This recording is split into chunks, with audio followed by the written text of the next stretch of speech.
Hi, I'm Sarah. And I'm Rena, and welcome to Biopic, a podcast story. This is a podcast where we dissect the good, bad, ugly, and absurd of this specific genre of motion picture, the biopic. If you want to learn more about us, our scoring system, and how we choose movies, please check out our special introductory episode. Introduction, who are we, and what are we doing? Sarah. What movie are we doing this week? This week, we will be talking about Gandhi. Rena, can you give us the trigger warning? This movie contains depictions of violence, racism, little old men in loincloths, spousal arguments, colonialism, and Sarah, what else can you think of? Martin Sheen playing a journalist. Why is that triggering? It could bother people. I have no idea. I don't live in everyone's heads. But trigger warning, Martin Sheen plays a journalist in this movie. And Okay. He is newly sober. Because this is right after Apocalypse Now. I think you covered all of the essential triggers in this.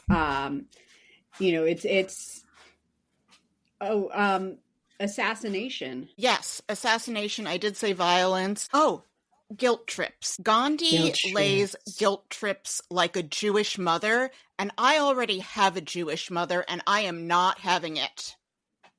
This movie made me feel like it was disappointed in me. Yeah, this movie makes me feel like I am a terrible person if I don't choose to go be a yurt living vegan. Yeah. And no, I like owning stuff, and I will not let you guilt trip me for that, Mr. Gandhi. We know. Also weaving his own clothes. I mean, the Gandhi of this film, you cannot compete with. And Rena, can you give us the spoiler warning? Spoiler warning. We are going to spoil everything, including possibly the major plot points in works of narrative art having nothing to do with this particular movie. Consider yourself warned. Sources used in this episode include, I did a lot of different research on the internet, read a bunch of different articles from The Guardian and from the New York Times, and I read a bunch of film reviews too, everyone from Siskel and Ebert to everyone else. So I poked and prodded a lot to try and get to the bottom of a couple of things here. Rena, did you do any actual works? Yes, I read the Gandhi bio, which was 10 pages from this book, Incarnations, A History of India in 50 Lives by Sunil Kilnani. I also read its bio of Jinnah. Jinnah in this movie, I wouldn't be surprised if he turned out to be an inspiration for Jafar in Aladdin. He would twirl his mustache if he had a mustache to twirl. Also, I listened to a podcast about Gandhi from William Dalrymple's Empire podcast. I did refer to the book Behind the Oscar, The Secret History of the Academy Awards by Anthony Holden, which is one of my favorites. It's a little dated now, but the information up and to the point where it ends in the late 80s is excellent. Sarah, can you please tell us a little bit about the Mahatma and the movie Gandhi? Of course. Mohandas Gandhi, born 1869, died January 1948. He was an Indian lawyer, anti-colonial nationalist, and political ethicist who employed nonviolent resistance to lead the successful campaign for India's independence from British rule. He inspired movements for civil rights and freedom around the world. And then the movie Gandhi is a 1982 epic biographical film based on the life of the Mahatma, a major leader in the Indian independence movement against the British Empire during the 20th century. This film is a co-production between India and the United Kingdom, and the film was directed and produced by Richard Attenborough from a screenplay written by John Briley. It stars Ben Kingsley in the title role in what seems to be his film debut, just based on looking at his credits and everything. The film covers Gandhi's life from defining moments in 1893 as he is thrown off a South African train for being in a whites-only compartment, and concludes with his assassination and funeral in 1948. Gandhi's embrace of faiths other than Hindu, which was his practicing faith, particularly Christianity and Islam, are depicted in this. And this movie was, for what it is, a massive hit. It's 22 million budget and it made 127 million. And I say that it's surprising just because it clocks in at a scant 191 minutes. And you feel every second of it and then some. We were talking a little bit about how weird it is that we have only gotten to this movie now, but I think that there's pretty good reason for that. Despite our commitment to trying to have the demographics of who we cover match the population of the US at large, there aren't a lot of movies made about people from anywhere whose background is anywhere in Asia.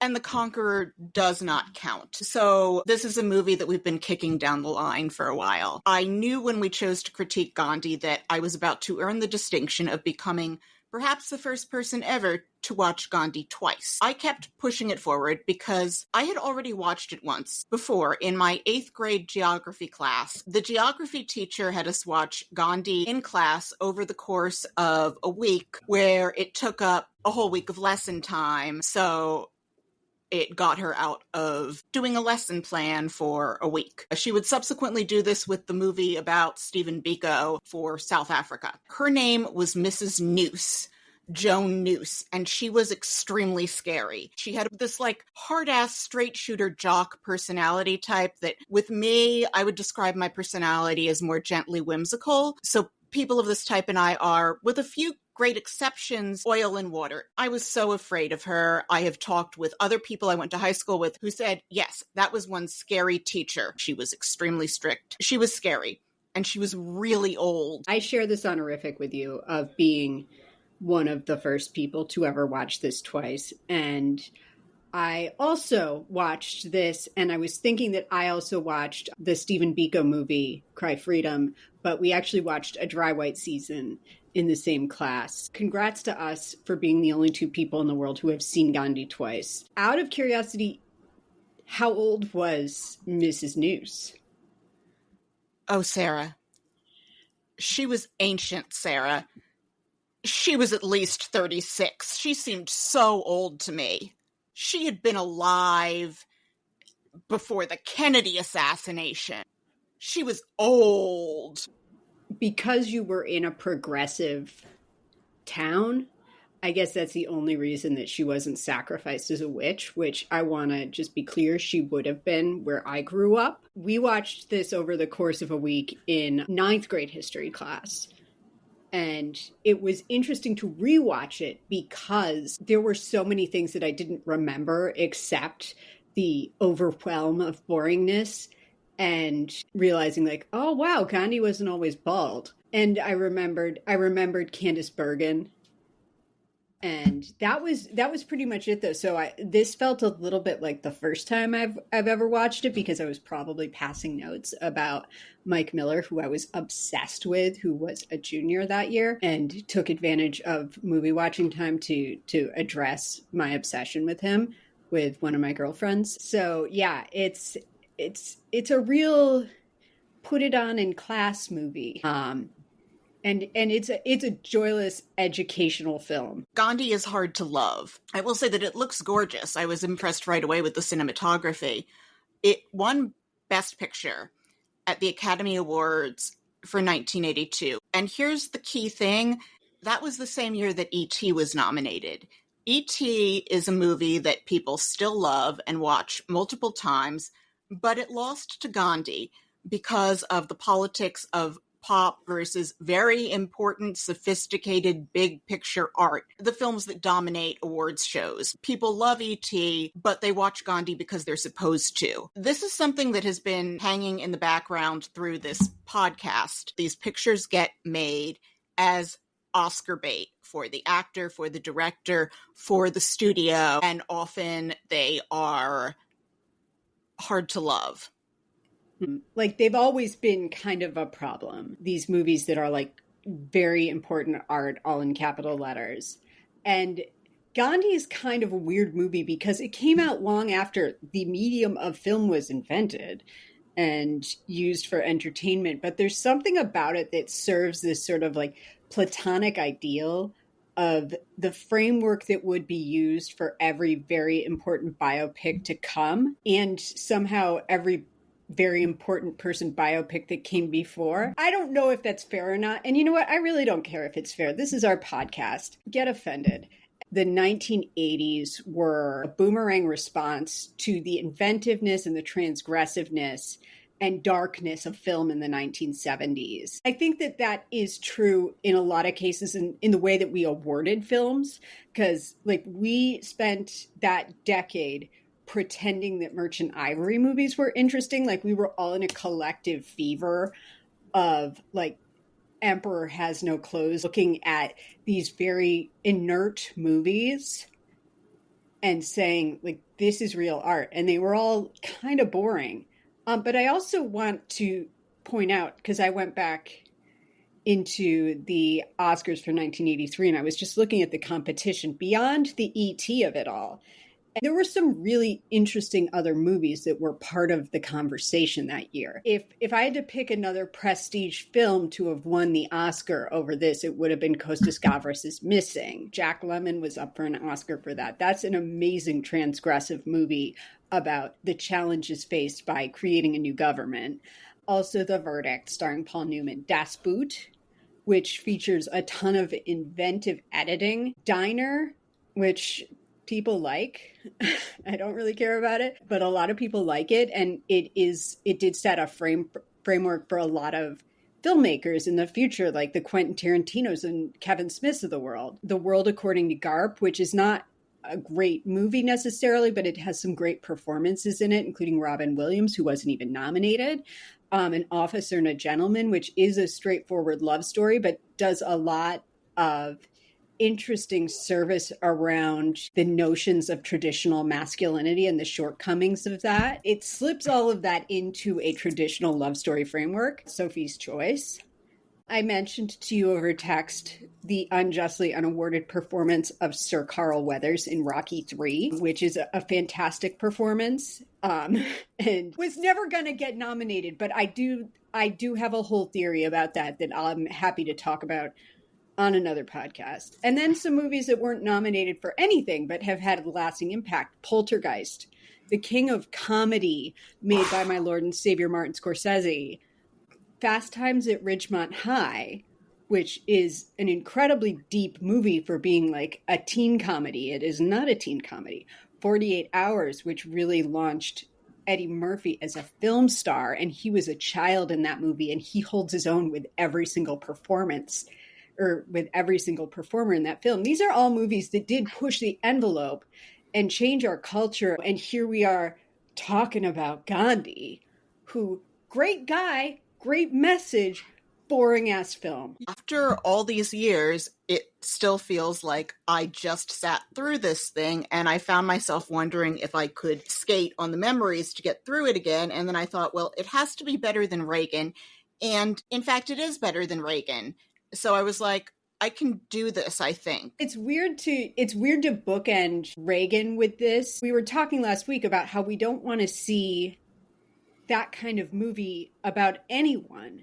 And this is 100% a hagiography about a guy who wasn't 100% a nightmare human and was very inspiring, but he had achieved a level of deity where it's like you can't quite address any real human issues. The opening quote, which is something that Gandhi said, "No man's life can be encompassed in one telling. There is no way to give each year its allotted weight, to include each event, each person who helped to shape a lifetime.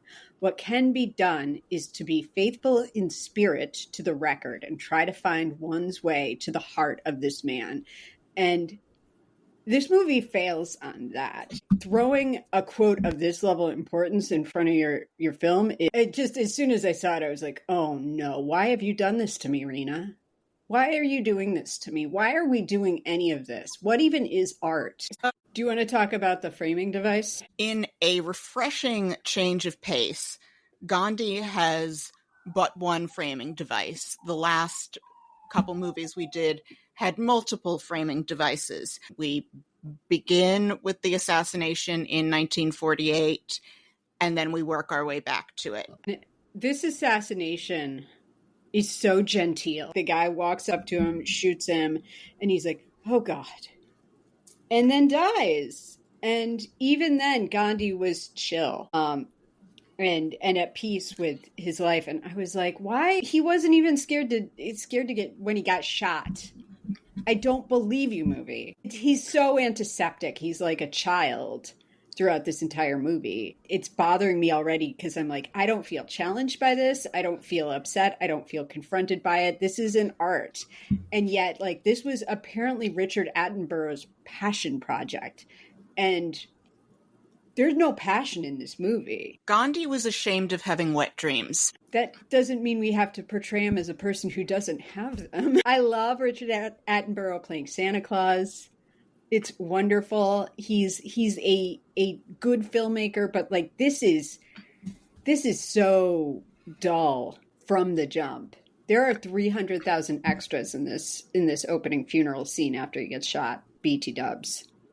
300,000. We cut back to 1893 South Africa, where we see a young, dapper Gandhi in a well-cut suit sitting on a train. And note, at this point, Gandhi was 23 years old.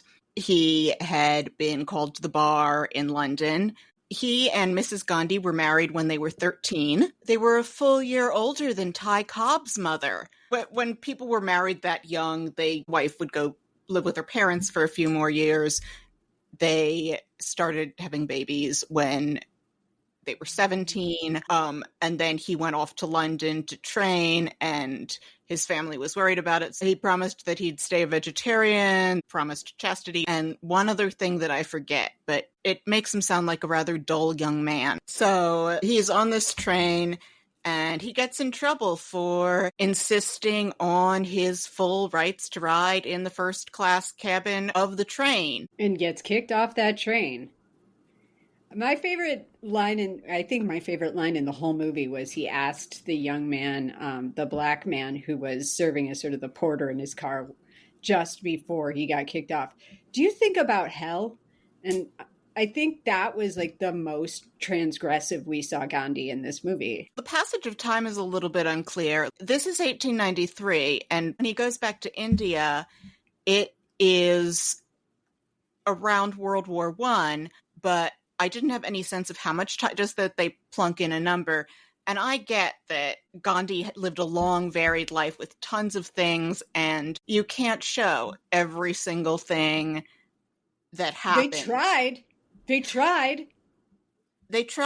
This movie tried to show us every single thing that happened to Gandhi. And I actually lost track of the number of title cards that said a number of years later or several years later, and we're just kind of vague about that. First of all, I love that. I love when a movie or any piece of art is sort of narratively like, several years later. Sometime later, I'm like, bravo.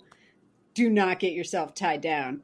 But I also hate it because then you can't figure out kind of where you are. And this is something like it was weird to have this moment of the no quote colored attorneys.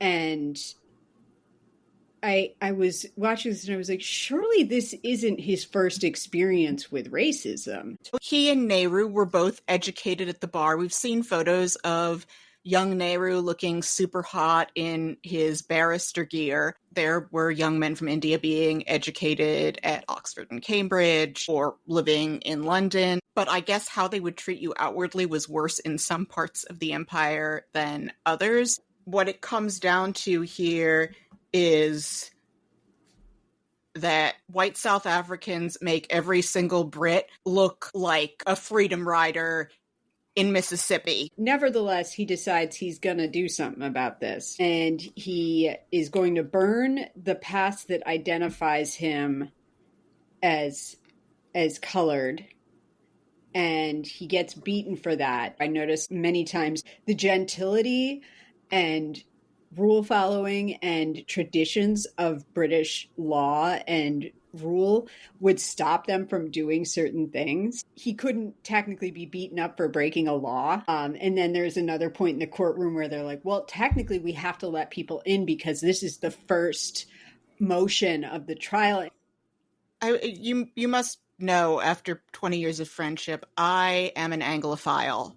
I love when we get to see like the old Brit traditions. John Gielgud is definitely a second act villain in this, but I love how they show him wearing like the tuxedo late in the day because he's dressed for dinner.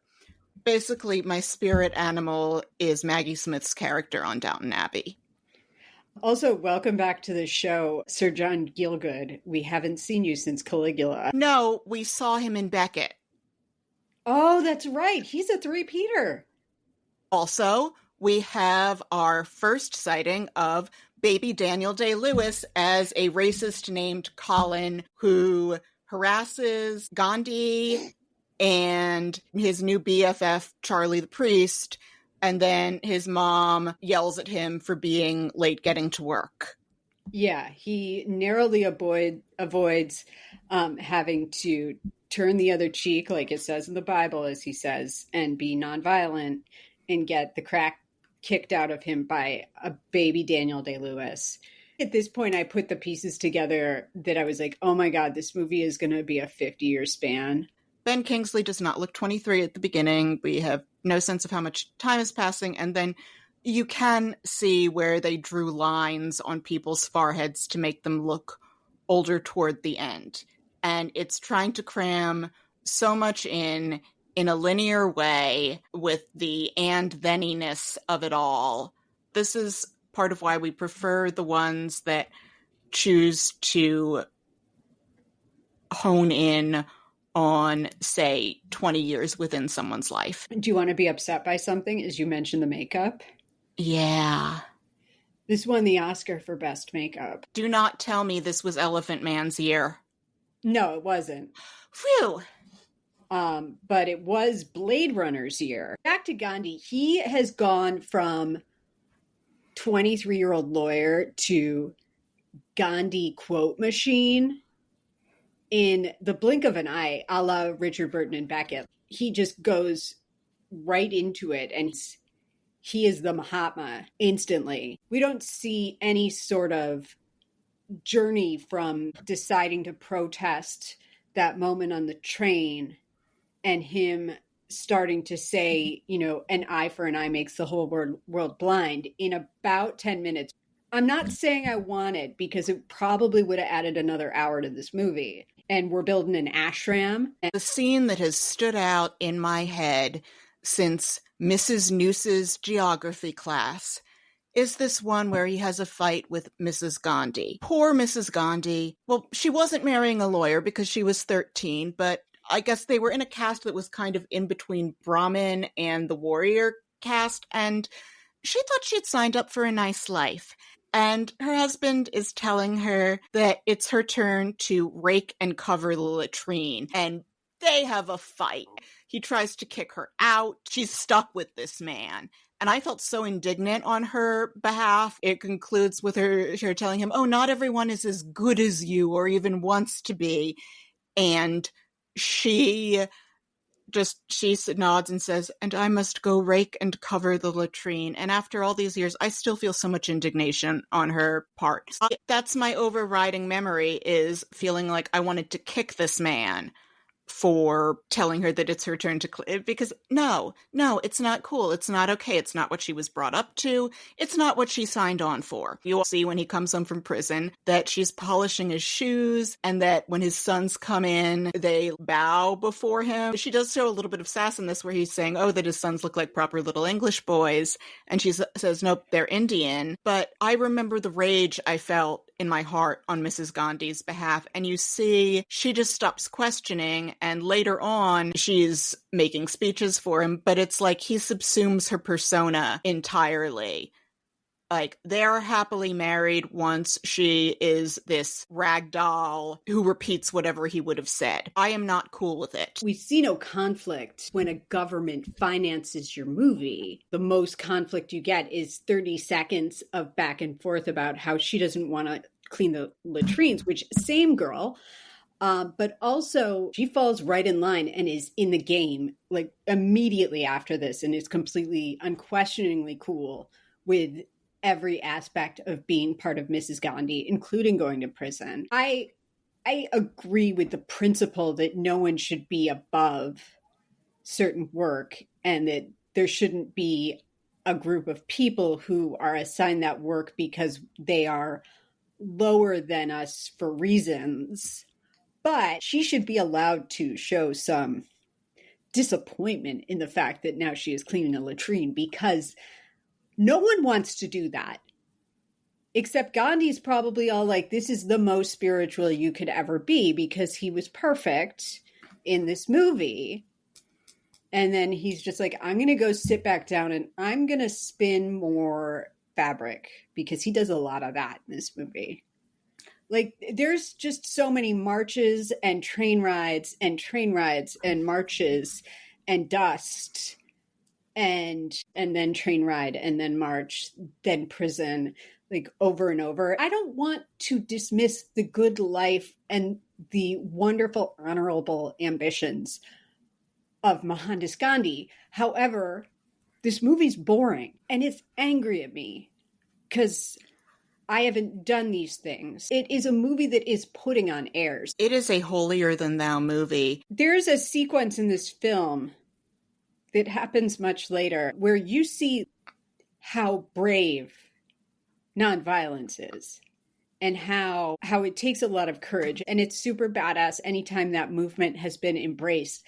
And watching people experience it and tolerate it and be strong in the face of it is chilling. And there is one scene where it really works, where you really feel it and experience it much later in this movie. I was kind of angry at the docile way he was portrayed, because there is like a warrior spirit that goes into embracing this kind of movement and living it. This movie is boring, and every opportunity that it has to potentially be interesting, it chooses the other way. Richard Attenborough was in a kind of tough spot with this movie. Like, he did a press conference early on in India where a journalist seriously suggested to him that anytime he showed Mohandas Gandhi on screen, it should just be a bath of white light. And maybe we shouldn't make straightforward movies about people who an entire chunk of a society thinks should be just a bath of white light if we're going to make a compelling piece of art out of it. Lincoln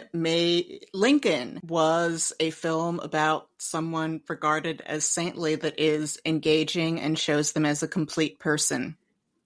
There's that. I was thinking about some other movies that came out in what the young people I work with would call about the same time. Malcolm X, and also The Last Temptation of Christ, which is a movie about a compatriot of Gandhi, Jesus, and it shows him engaged in conflict while also being a very spiritually enriched person who was theoretically the son of God. It can be done. You can show emotional conflict and you can show humanity. Do you want to give this credit? They cast Indian actors Yes. as Indian characters.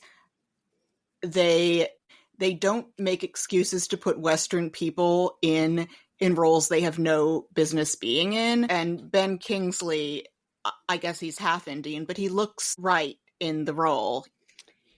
I feel like now is a good time to play a little game with you, because I did do some research on this movie. Okay.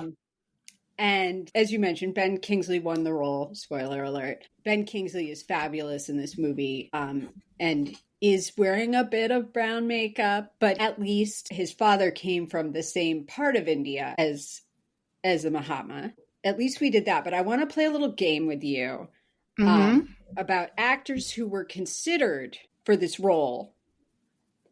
And I want you to guess which ones are real and which ones are fake. You start with an easy one. Oh, sorry. Lay it on me. Okay. John Hurt. Unfortunately, yes. Yes. I sent you that text. This is what inspired me. You did. That is why I know. Okay. Burt Reynolds. No. Yes. What? No, he wasn't. You're correct. Let me be more clear. You're correct. Burt Reynolds was not considered for this movie. Dustin Hoffman. I'm going to say yes. You are correct. Jeebus. No. What? Yeah. Timothy Dalton. I'm going to say yes. Incorrect. He was not. As far as I could tell, based on my research. Do we have a screen test extent for Dustin Hoffman for this? No, we just have reports. Okay. Yeah. Malcolm McDowell. Caligula! I'm going to guess yes, because this is a travesty. No, he wasn't. Oh. Al Pacino. Yes. Yes. Correct. What? Peter Sellers. I'm guessing yes. Yes. Correct. Do you have any stories behind these considerations and why they were eventually rejected? Because I would love to hear them. I don't, unfortunately, have the stories. I do have one on one that I'm going to get to in a little bit as we do this. F. Murray Abraham. Again, I'm guessing yes. It looks like this was some equivalent to the hunt for Scarlett O'Hara. Yeah, I think it was, but no, no, incorrect. Yeah. Anthony Hopkins. Again, I'm guessing yes. Yes. His father, when he told him, said, "Oh, it's going to be a comedy then." Yeah. Marlon Brando. No. Yes. What? Yeah, I know.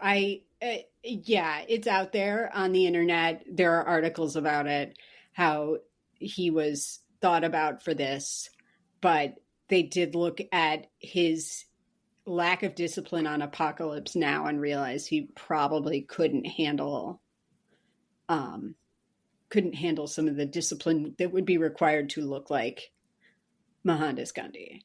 I'll do one more. Mel Gibson. No. Correct. They were perfectly happy to do brown face and brown body in this movie. It seems to me that they considered everyone except Meryl Streep. I mean, they might have. She can do accents, and she played a little old rabbi in Angels in America. Yeah, she can do anything. She was busy this year, though, because she was making Sophie's Choice.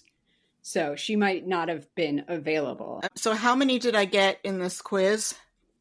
I think the only ones you got wrong were Marlon Brando, Malcolm McDowell, and F. Murray Abraham. Given the tenor of the times, it's a wonder that they at least went with someone who had one Indian parent. A lot of the IMDb trivia was like, this actor was also in A Passage to India, or these two actors would work together again in Jinnah. There was a lot of trivia that stretched the definition of trivia and was just information. So the Jinnah biopic starred Christopher Lee as Jinnah, wearing brownface. I have decided we are not doing this Jinnah because it was made after people knew better. And I'm wondering what the hell happened here.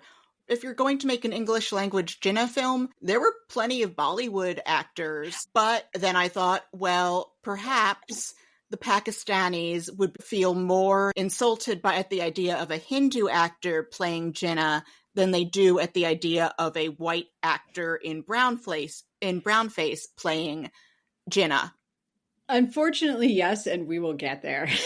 Yeah. We're going to have some talk about the partition, kids. Oh, God. Yeah.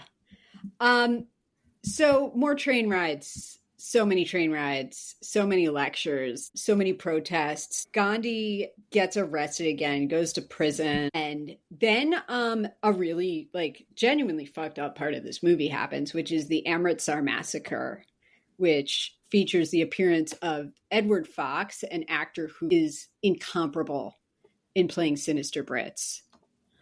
And this is a situation where there was a protest going on. British soldiers hemmed in all of these thousands of protesters and fired on them without warning and killed anywhere from, the estimates were like from 300 to 1,500, very broad range.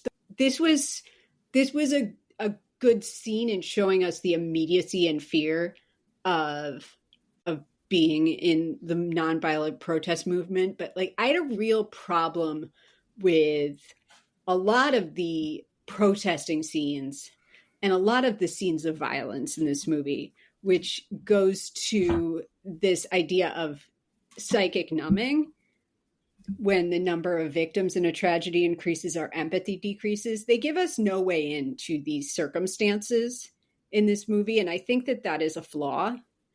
This scene is upsetting, but it's also like, we don't know any of these people. We're given no connection to them. So it's very hard to get as emotionally invested in this and the horrible unfairness and cruelty of it. And I was reminded of the movie Bloody Sunday, an incident in Derry, Ireland, that was part of the Troubles. And I'm not going to pretend to know the specifics of it, but it was a peace march in which the British soldiers fired on peaceful protesters and killed, I think 20 people, but it could be less, could be more. But the movie gives you a way in letting you know some of the protesters and know some of the people organizing the march, and even know some of the soldiers doing the shooting. And it's a devastating movie. And like, by not having any sort of connection to any of this because of the show and tell nature of this film, and the sort of like plotting and thenness of it, it's hard to get as emotional with it, except for the fact that Edward Fox is bone chilling. Would you agree with that? Like, though, like, it feels like everything's very distant. Yeah, because they're at this tribunal. They're like, why did you do this? And he's just like, I did it. That guy also never got in any real trouble for doing that. So, cool story. This movie it has no heart to it. There's no way into understanding what's at the core of the struggle, because it is all reflected through this guy who everyone's kind of tiptoeing around in terms of how to portray him. There's a transition that I guess we're given to understand that it's a gradual shift. In the early scenes, when they're saying the Empire is treating us terribly, let's protest, they conclude by singing God Save the King. And I recalled that at the first Continental Congress, not the second, but at the first, the Founding Fathers still drank the King's health. So at what point does it go from we want to be treated as equal citizens of the Empire to we want out of the Empire? Because when he gets back to India, Nehru, the actor they found, even though everyone's saying, oh, he's charming and handsome, I feel like they found an actor who sort of looked like Nehru but less hot. Jinnah is kind of sinister in this. But he gets back and they're like, we all want the Brits out. And he's like, okay, like, I don't understand the transition, but that would have made this movie even longer. Jinnah was a complicated man. I guess when everyone switches to wearing drapey cheesecloth things, Jinnah is happy to give up the Empire, but he is not giving up on his Savile Row tailor. There's complications with him. Like, you'll see things saying, isn't it a shame how fundamentalism is running Pakistan? Jinnah was secular, and they'll point out that Jinnah ate ham, Jinnah married a Farsi, Jinnah campaigned on what are supposed to be rest days, but there's also a book with the title The Myth of Secular Jinnah. Yeah, he was complicated for sure. And honestly, like, we'll get to it in accuracy, but like, they do unfairly, he's an antagonist, but he's not a villain. You know, he's someone who is challenging the way that they want to do things, but he's not necessarily evil. And they didn't show this movie in Pakistan for a real long time because of the way he was portrayed. We mercifully get an intermission here. And then we come back and we meet Mirabelle. And this is the point where I thought, like, when they show this white lady who shows up to kind of like become a part of the movement the way white ladies do, bless us, everyone, where I was like, he's kind of like a more benevolent, better organized Charles Manson. Like, everyone's wearing white. Everyone is farming at the ashram. Everyone is listening to everything he says. I know I'm a cult hammer looking for a cult nail all the time because there's two things I know about, and it's Beverly Hills 90210 and cults. But like, this gave me real cult energy. So somewhere in here, he breaks up with Charlie, which is kind of sad. He breaks up with Charlie. He starts wearing a loincloth, which is just annoying. So yeah, she was Miss Slade, but her name that he gives her is Mirabelle, and we've met this character. She's the girl equivalent of Dude Bro. And I loathed her. I am just appalled that a woman entitled to the level of swag that was due an English admiral's daughter when there was an empire would give that up to go sit in a little hut with this little old sanctimonious man in a loincloth and his ragdoll of a wife. She's so boring. I don't get the point of the character. I don't find her remotely compelling. And you know these girls. I remember there was this one girl I went to college with who is like dreamy spiritual, and she'd say things like, reggae is music of the people, but Beethoven is music for the elite. And go blep yourself. Seriously. They're all blah, blah, blah. Basically, she is a personification of holier than thou white guilt, and I am not here for it. I feel a little gentler. I don't know that it's possible to not feel gentler than you do. But I don't begrudge anyone on their spiritual journey. However, this was the point where I noticed, like, this movie is constantly giving us white people to lead us into things, whether it's Martin Sheen or whether it's one of the many provosts or barristers or town clerks or whatever, or journalists, or Candice Bergen playing what's her face? I can't. Bork. Margaret Bork White, the Life magazine photographer. Life magazine, R.I.P. It's always kind of giving us white people to kind of translate things for us, I feel like, and make it easier. He'd be doing something and they'd cut to like a couple of random white people explaining it to us and like being like, look at that crazy little brown man. They call him that many times in this movie. He's arrested again for hunger striking or something and agitating. And one of the things that he does really well, that they almost make a point of, it's not a sinister thing at all. It's just a savvy thing. And it's almost like they don't even want to give him this to the degree that they should, is he, like many leaders of movements, is really good at playing the media. He's really savvy about weaponizing the media, and he knows how to do that. And he does that all the time in this movie. And I wish the movie gave him more credit for that, because that is something that would inform other movements that have happened over our history, including probably most relevantly for Americans, the civil rights movement. Like, recognizing the power of photography and of writing and of film in showing how bad things were, and recognizing like the role that could play in like making something real to people. That's sort of a thread going back to Pancho Villa, understanding that making a movie at the very dawn of filmmaking is going to make people sympathetic. I had a sense that Gandhi is a man in love with his own myth-making. I would be interested to like understand a world where he was self-aware about that.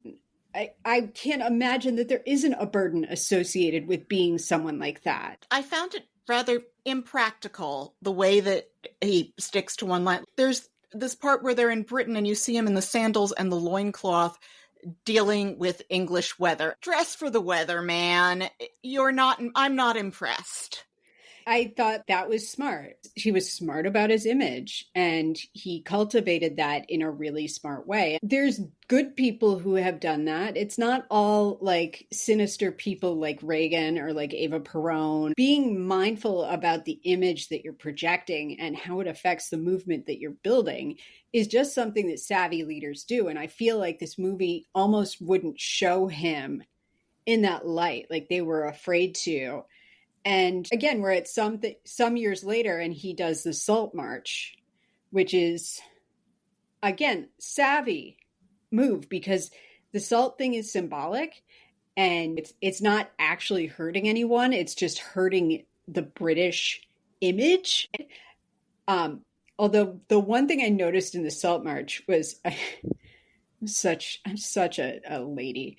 He's walking really fast in those sandals, and like between the sandals and the chafing you would get from wearing that rough hewn fabric. And he was speed walking. He was speed walking the whole time. I was like, dude, slow down. He makes it to the sea, and the Salt March really galvanizes the country and causes people to take notice. And then he goes on his rainbow tour and comes back, and there's more nonviolence. And this is the scene where I thought showing these men lining up to get beaten as they showed up at work to protest, and then the women dragging them away and having set up all of like the medical facilities beforehand, recognizing that they were all going to need medical care after they got beaten. You see the power of those images, and it really ends up turning the tide, and it's uncomfortable to witness. And then his wife dies, and it's very sad. All she does is repeat him and talk about how good he is and fawn over him. And early in the film, she had some spirit to her. I went from being interested to just whatever. It's like she hops on the same saintly trip as him and has no persona. I would have liked to learn more about her as a human, because she did take up the cause on behalf of her husband. I think that it is an incredibly transgressive thing to have a woman going out and speaking about political movements in a country where women aren't treated all that well, and they're already kind of second class because the British are in charge. I would like to know more about kind of like the dynamic there, rather than seeing people get on and off trains again. And yet here we are. Mm-hmm. And then the Mountbattens arrive, and we see just a sly nod to the Nehru and Mrs. Mountbatten affair. Lady Mountbatten. Sorry. Edwina. So they have negotiations about making India independent. And it all works out, and everybody's happy for like a second. And then because Pakistan has decided to become its own country under its own rule, things start going sideways immediately. This is interesting, and it's 20 minutes before the end of the movie. You cannot introduce sectarian violence like this 20 minutes before the movie ends, after all I've done is watch a guy starve himself to great success and sit in prison and weave and speak in platitudes for 2 hours, 40 minutes. In between, we have Candice Bergen showing up as Margaret Bourke-White. I'm not sure how faithful of a representation this was, but I guess I didn't pick up on this, that it was Murphy Brown when I was in Mrs. Noose's class. So it's enjoyable to see her, but she's also this lens of, oh, I'm so impressed with Gandhi. And no, don't care. Yeah, she's kind of a little fetishistic about him and his strange ways. Also, I don't know if you recognized Cliff from Cheers showing up there, John Ratzenberger driving her to the Gandhis. I did not. Oh, okay. He was also, this is another piece of IMDb trivia, dubbed by Martin Sheen. So Martin Sheen was pulling a dual role in this movie. Why did they dub him? Probably because he sounds like he is from Chicago in 1975. So I don't know. And this is where the age makeup started to become very noticeable and very school play like. Like you see people with hair that looks like it's painted white over their hair and like drawn on lines. What we're witnessing, though, is the founding of two different modern countries. This could be an interesting movie. I was thinking about like my Aaron Sorkin model of what would he do? Set up a movie that is all this figuring out how to settle these countries. And you can tell the story of who Gandhi is through that lens, but you can explain more of what is happening and why it's happening by having something that is locomotive in that way. So the partition is a traumatizing in both the Indian and Pakistani memory, where it didn't work to say, okay, you move here, we'll move there. I think what Gandhi wanted was a pluralistic society where everybody shared. There are cultural treasures in Pakistan built by the Mughals and cultural treasures in India built by the Mughals, but they're not in the same country anymore. And the Mughals were kind of invaders. They were invaders, but I was reflecting, I can't think of a single case of a pluralistic society where the split between religions was 50-50, 60-40, 70-30, and they got along. I can think of pluralistic societies that work, but they're all examples where there's the main hegemony, and then there are minorities that understand we are a minority, we live meekly, and we don't expect to see everything look like us. I mean, thank goodness Gandhi went on another hunger strike and everybody stopped fighting forever and ever.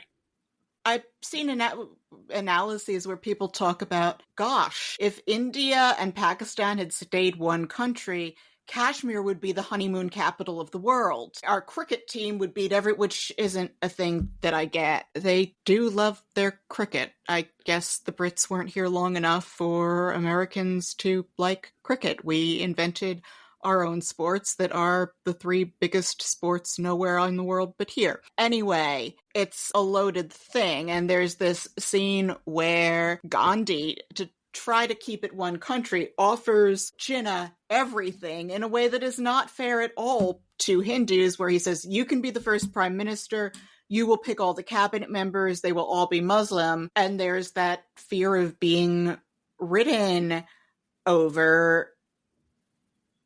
I would love to hear an example, because there are places where there are multiple Christian denominations, but I can't think of an example where the split was relatively even, where people have been able to share. That dream of having everything look like you is too delicious. This is where I clock out right here. I don't even know like the answers to this, and to drop it into this movie so close to the end is so messy, because the way that the movie ends is as if this got fixed.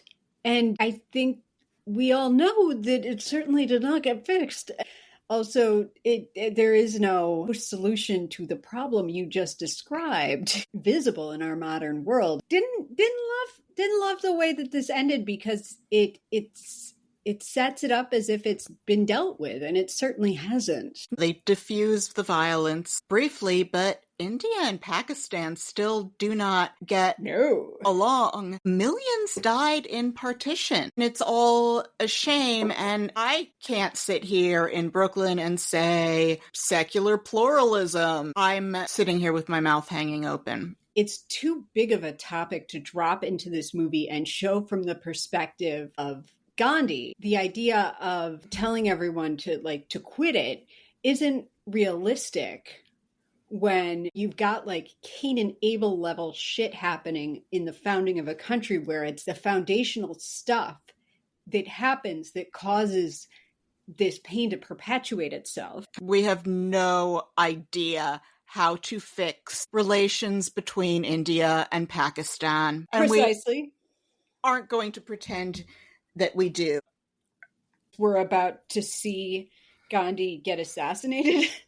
That's where it ends. There's this hanging problem that will continue and perpetuate itself up until this very moment, that he cannot fix. And I think it would have been more interesting for him to acknowledge that than to see him go on a godly hunger strike until everyone stopped hurting each other. I don't know. Or at least see him recognize the fact that like maybe he can't fix this thing. Yeah. So Margaret Bourke-White comes back to take more pictures, and Gandhi dies, and end movie, I guess. Yeah, and it's very sad. He was very old, but also, it's also like he was assassinated. He was not taken out of this world on the terms were intended, and but he did do so much. And I think that he pioneered a way of protest that has been incredibly meaningful and powerful, but is also really challenging. And then it ends, though. It's like, oh my God, I made it. And yeah, that's our movie. Nothing. There's a lot that's weird about him that they really didn't get into in this movie. Like, he reportedly had said some like kind of like anti-Semitic stuff about protesting Hitler and concentration camps, and also maybe wasn't necessarily against like Black people being discriminated against in South Africa. It was just the Indians, stuff like that I think like this movie didn't have room for, or political capital to kind of show those complications that other movies have had the freedom to. It would have been interesting to talk about the limits of the nonviolent protest and how it can't work all the time. I don't know. I do think like this movie is so straightforward, and it's flawlessly crafted, but it's so passionless and bloodless that I felt like it was a very remote movie, where it felt like someone's very expensive final class project when they were like doing a class on Gandhi. It does, as I said, like feel financed by government. Ben Kingsley is a profoundly good actor. To come out of the gate with this in your 20-year overnight success story, which is what he did. He had been a working actor in the UK for 20 years before he got this first like big opportunity. And boy, did he kill it. He looks exactly like him. And even though the script doesn't give him the space to say and experience all of those sort of complexities, he shows so much in his expressions, and I think he gives so much in this performance where you feel the measure of a man in a way that a less gifted actor wouldn't be able to. There is a very full, rich performance in there, even though he isn't really allowed to go to the dark places. His face takes him there on a number of occasions, and his readings take him there. And there's moments too where he experiences like incredible joy, where you see that also. So it's an amazing performance, but there's so many other things I would have liked to see Ben Kingsley win an Oscar for that he's done, be it like A Sexy Beast or even Schindler's List, or when he played Adolf Eichmann in Operation Finale. I've been like thinking about all these other amazing Ben Kingsley performances. Oh, I really would have liked to see him win an Oscar for something where he was able to show the full range of who he is and what he can do. The strictures of this film are insane for the creative process. Like, no one was really allowed to do much of anything except play these parts exactly as they were meant to be played by the government. But he's wonderful in this. So that's my ending statement. Did you have any choice dialogue, Rena? I did not. Okay, I had two that are both Gandhi quotes. So I don't even know if they're technically movie quotes or they're just Gandhi quotes. One of which was "Poverty is the worst form of violence," which I agree with. And also the line that closes the movie, which is one that I think about a lot too, and gives me a lot of comfort, in our current state, which is when I despair, I remember that the way of truth and love has always won. There may be tyrants and murderers, and for a time they can seem invincible, but in the end they always fall. Think of it, always. And I do love that. And it's not as cutesy and pat as an eye for an eye make the whole world blind. But it is a statement filled with hope. Question about an eye for an eye making the whole world blind is, did Gandhi steal that from when Tevye the dairyman in Fiddler on the Roof says, we would all be blind and toothless? I don't know that Gandhi ever went to Russia, but they skipped the part where he met Tevye, so I don't know if he stole that from Tevye the dairyman. Well, going back to what you said about things they glossed over, there's a passage in the diary of Anne Frank where she complains about Mr. Gandhi being on another one of his fasts and impeding the war effort, and I guess where I come down is, yeah, I am a Churchill stan and I want that war won. Churchill needed to get in there. The British absolutely needed to get in there. And if you want to talk about genuinely enjoyable hagiography, William Manchester's bios of Churchill. I think that there's an interesting story to be, and I'm going to bring up Spike Lee, who I've dubbed the Holy Spirit in my trinity of filmmakers. I don't know who the son is yet, but at any rate, Spike Lee, ended Do the Right Thing with two quotes, one from Malcolm X and the other from Martin Luther King, contrasting, the effectiveness of nonviolence versus violence. And there's, I think, like a really interesting story to be told about the shortcomings of both sides of that, and recognizing that, like, nonviolence is way more complicated than this movie is willing to acknowledge, because it can't go there. It's frustrating because Gandhi had to be a way more interesting person than this. Like, you get a bunch of people to work on your farm and clean latrines for you when that wasn't their station in life. You're a cult leader, and cult leaders are charismatic. Just because his cult was good doesn't mean it wasn't kind of a cult. So why can't we, see more of that complicated charisma of that man? Why can't we know him as a human, when that is available to you? Jesus is probably made up, and yet Last Temptation of Christ explores that stuff. So why can't this, which is about a real man, about which there's documented shortcomings? Anyway. Yes. Should we go into scoring? Yes.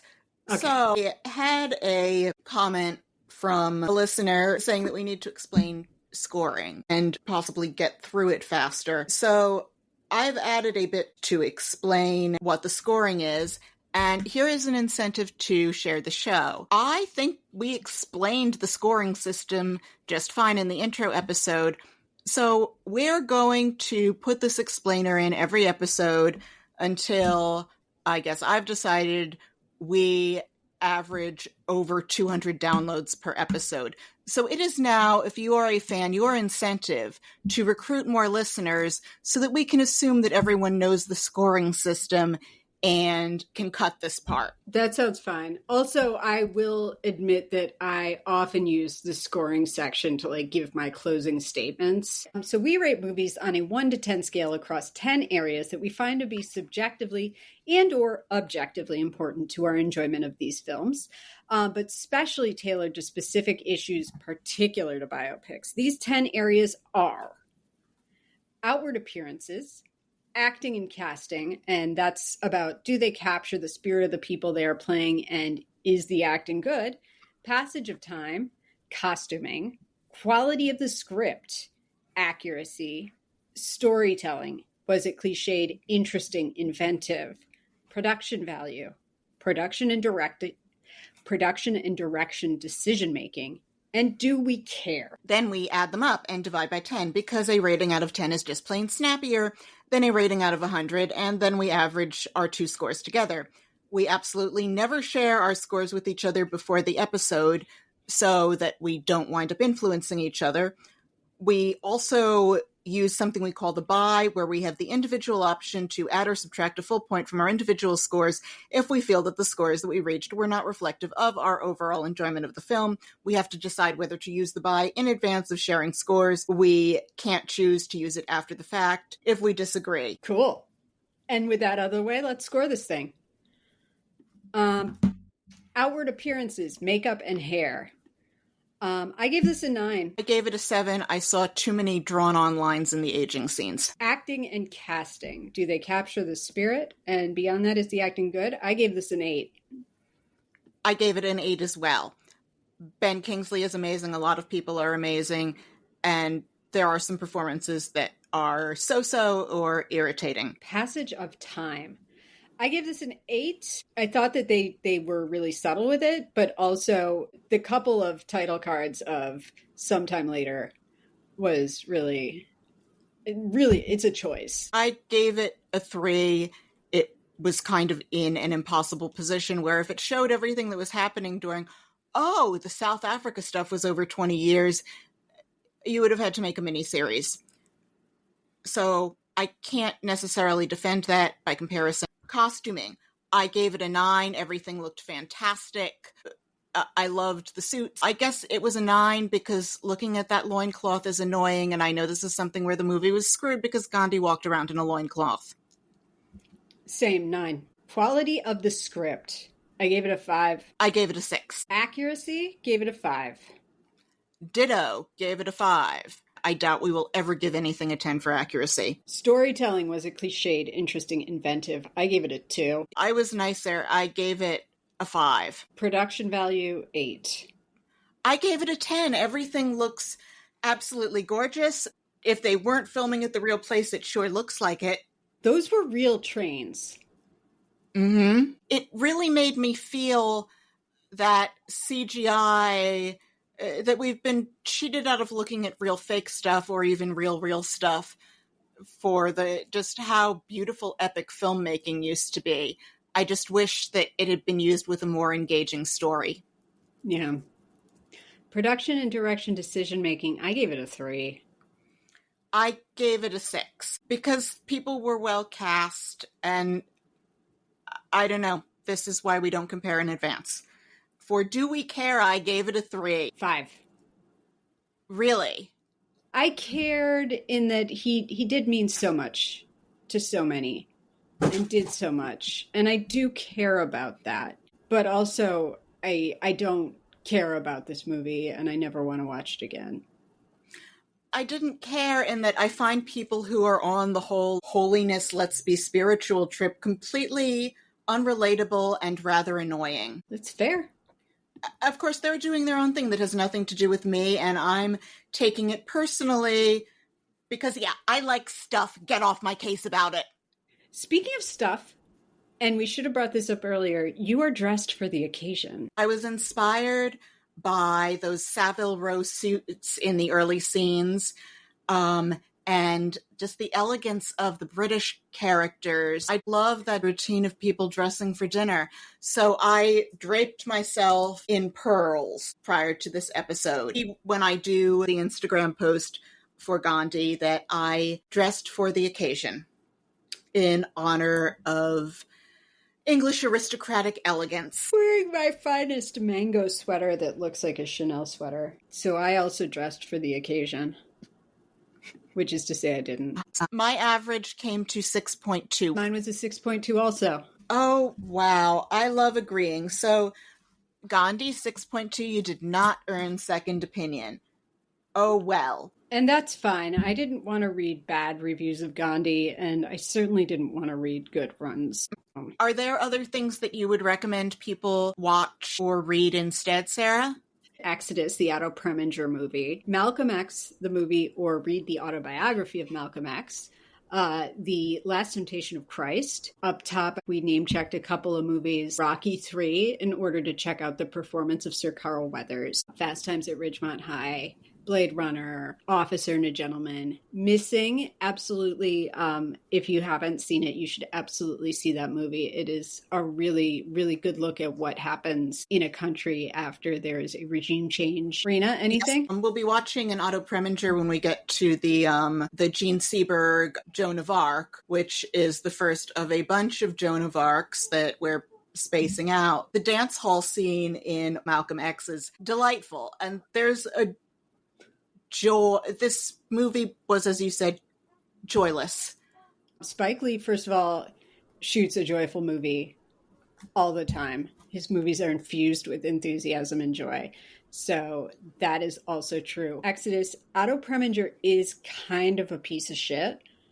And we'll get to it when we watch Joan of Arc and what he did to my poor sweet Gene Seberg. I don't even know if I would call it like a great movie, but it's an interesting movie. And Sal Mineo is in it, and he's wonderful in that movie. And also there's another actor in that named Jill Haworth, who's very, very good. She's kind of in a smaller role. If you want to see something that's about the messy founding of a country and how people deal with that, that's a great one. Preminger, I know, was awful to Gene Seberg on the set, but he is sort of minor personal hero of mine because of the part in Tom Wolfe's Radical Chic where he calls the Bernsteins out on limousine liberal hypocrisy. And I sort of love him for it.